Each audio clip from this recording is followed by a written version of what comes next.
I don't remember my first bicycle.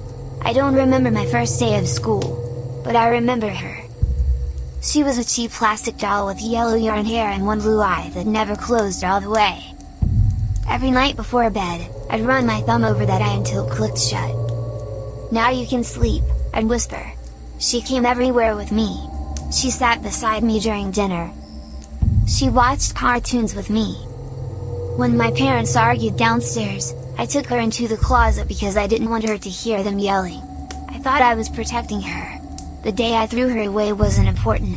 That's probably why I still hate remembering it. A boy from school laughed when he saw me carrying her. He asked if I was going to marry my doll. Everyone laughed. When I got home, I opened the trash bin outside and threw her in. I slammed the lid. I stood there for maybe 5 seconds. Then I opened it again. She was still laying on top of an old pizza box. I reached inside. The garbage truck turned the corner. The driver emptied the bin before I could say anything. I ran after it until I couldn't breathe. I never saw her again. Or at least, that's what I believed. Someone found her. A little girl washed the dirt from her face and carried her home. For 3 days. Then her mother noticed the smell. Back into the trash. A stray dog dragged her into an empty lot. Winter buried her beneath dirty snow. Spring uncovered only one arm. Children found her head and kicked it across a parking lot because they thought it was a ball. Rain slowly washed the smile from her face. Her yellow hair disappeared one thread at a time. Eventually there wasn't really a doll anymore. There were only pieces. One hand. Half a face.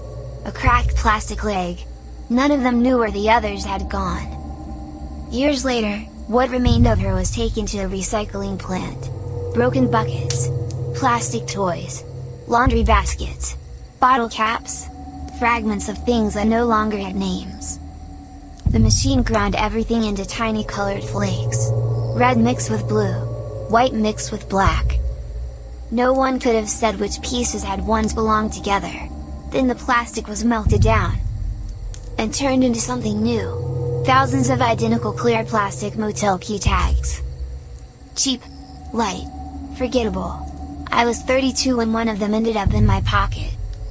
A roadside motel handed me a brass key with a cloudy plastic tag attached to it. Room 14. Nothing special. When I checked out, I accidentally kept the key. For weeks I meant to throw it away. But I kept forgetting.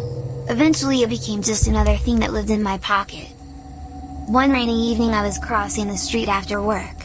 Halfway across, I heard something hit the pavement. A sharp little click. My keys. They had slipped from my pocket and landed behind me. I'd almost made it across. Just one more step and I would have kept walking. Instead, I turned around. It took less than a second to bend down. The truck never had time to stop.